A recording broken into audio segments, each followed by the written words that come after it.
The research is yours, but it's not for you, it's meant for someone. So until you understand who your reader is, you have not started the business of research yet. This is one thing that should stick. Never ever forget this. Whenever you're writing, make sure that you are in the mind of your reader. That way, you'll be able to convey what you want to convey through your writing appropriately to your reader. Hi everyone, my name is Juliet and I want to welcome you to this training.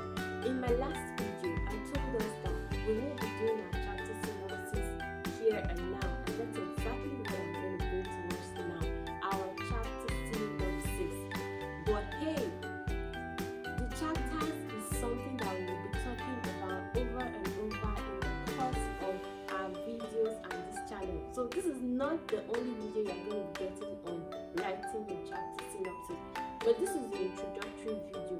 This is like the skeletal framework. I'm just going to be giving us a holistic picture of what your research should look like, and from here we'll now be going into the meat and the grit of what each chapter should contain. But hey, like I said, this is just the holistic picture of what your chapter or what your research should look like. Usually, your research work is from chapter 1 through to your last chapter. Some research work end in chapter 5, other 6, other 7, depending on what you want to write about. It will determine the length of the chapters you're going to have in your research. But in the event that what you're researching on is just an article, a paper, a seminar paper, then you don't need all of these chapters. Instead of chapters, you have to segment your work into sections.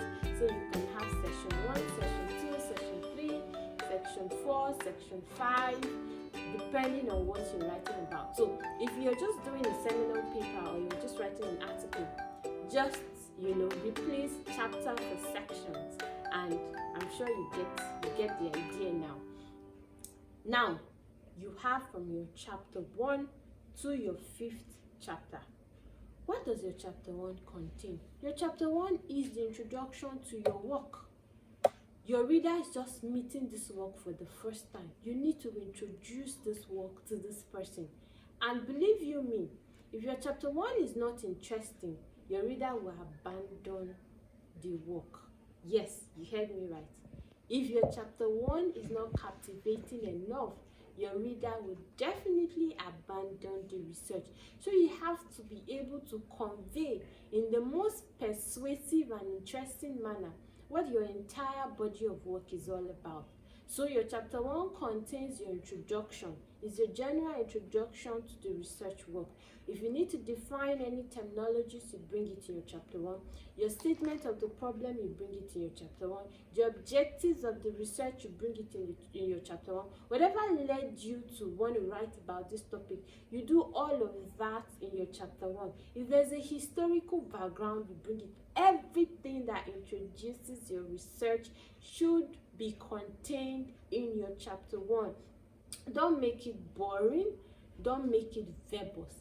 Make it as interesting and as exciting as possible, so that you are able to hook your reader to follow you on this journey from start to finish.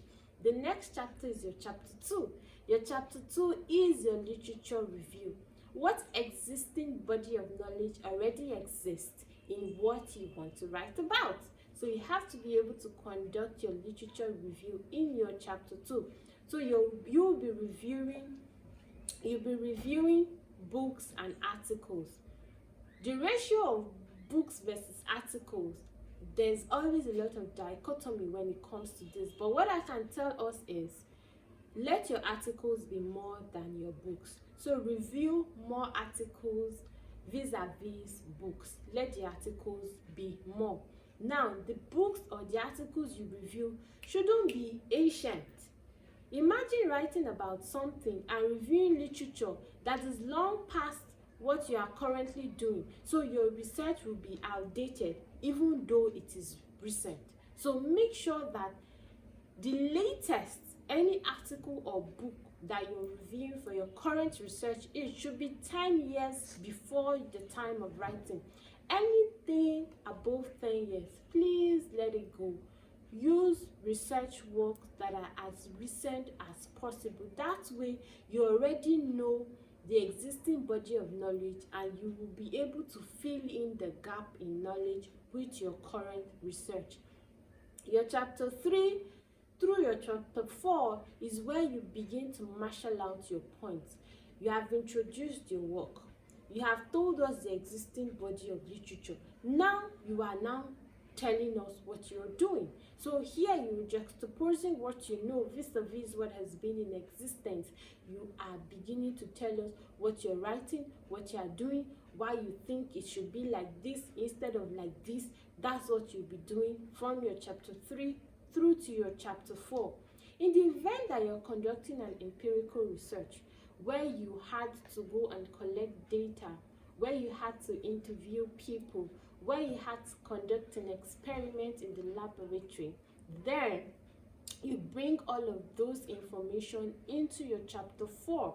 All your data analysis, all the research you conducted, you bring all of that in your chapter 4, and then you conclude your research in chapter 5. So your chapter 5 is your conclusion, where you summarize everything that you have done. Aside from summarizing what you have done, you also tell us the lacuna in knowledge and how your research has been able to fill up the lacuna. You also tell us the room for further research, where you stopped and where others can pick up from, and then you also tell us your recommendations. All of these are the things that you put in your chapter 5. This is just a holistic approach. This is your skeletal framework. There's so much more that are contained in each of these chapters, and in subsequent videos we will be taking the meat of this chapter, but this is just to give you a general idea of what your research work is going to look like. In the event that you have chapter 6, chapter 7, then it spreads across, so where you begin to marshal out your points may exceed beyond 2 chapters. The chapters where you have to discuss your data may exceed 1 chapter, but this is your work. You have to own it, you have to be an authority in it, and you have to determine the length of it. Try as much as possible not to make your research more than 7 chapters. Limit it to 5, 6, at most 7 chapters. That way you are able to convey your information within few chapters without overstretching or unnecessarily repeating yourself in your research. Every good researcher must put his or herself in the mind of the readers. Put yourself in the mind of your reader and know that you are conveying an information, and unless you are able to interpret or convey the information in a manner that your recipient is able to appreciate what you are saying, you have not successfully carried out a research. If you have all of this at the back of your mind when writing, it will be easy for you to marshal out your points in such a way that your readers are able to appreciate the body of research that you have put out there. The research is not for you, it's for your readers, and so it has to be something that your readers are interested in. That how you convey it is also very important. In subsequent videos, we'll be seeing the content of our chapter 1 in details through to our last chapters.